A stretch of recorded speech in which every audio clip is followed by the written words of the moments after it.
Hey, it is night 16 of a nighttime devotional series I'm doing where I'm inviting you to join me in reading Psalm 119 before bed. I'm so glad you're joining me tonight. If this is the first video that you're seeing, what this series looks like is each night I'm doing a small devotional on Psalm 119 because while Psalm 119 is the longest chapter in the Bible, it's divided up into sections that are all exactly 8 verses long. And so each night I'm reading one of these 8 verse sections and then sharing what I want to be thinking about as I go to sleep.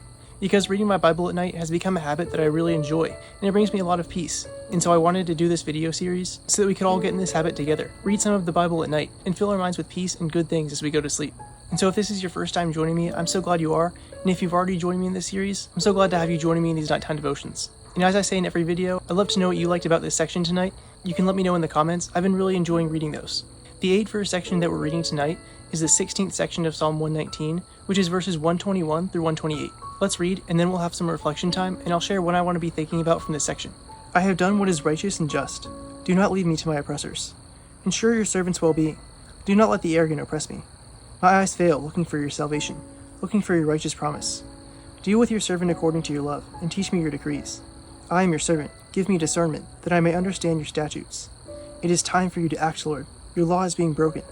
Because I love your commands more than gold, more than pure gold, and because I consider all your precepts right, I hate every wrong path. Let's take a moment to reflect on what we just read. You can pause the video here if you want. When reading these verses, there was one phrase that was said that really stood out to me. It was the beginning of verse 25 that says, I am your servant, give me discernment.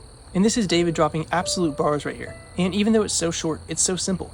It has so much power to it. I am your servant, give me discernment. And he's praying this so that he may understand God's statutes. And also, I'll clarify, it's not certain that it's David that wrote this psalm, but I like to think that it's David. Just because of the way he writes, and from the perspective that it's from, I really feel like it's David. But yeah, that little section right there is just what I want to be thinking about, is I want to be praying that prayer.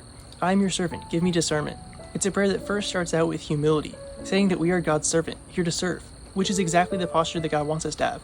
It's the posture that Jesus had, and it's the posture that Jesus told us to have in our life. And then give me discernment, which is a powerful prayer, because God says he gives wisdom to anyone who asks for it. So this is something we know we'll receive from him. And when he gives us discernment, we'll know the right way to go, we'll know the right things to do, and we'll be able to serve well and live our life according to God's plan for us. And so this simple, powerful prayer is what I want to be thinking about tonight as I go to sleep. And it's what stood out to me about this section. I'd love to know what you liked about this section whenever you're reflecting on it. You can let me know in the comments. Thanks to everyone who's been sharing what they liked, and to everyone who's joining me in this series. And if you want to join me in this nighttime devotional series, you're not too late. We still have 6 nights left, as this series will be 22 nights. So if you want to join for the rest of the nights, I would love that. Thanks for joining me tonight. Come back tomorrow night for night 17, where we'll look at the next 8 verse section of Psalm 119.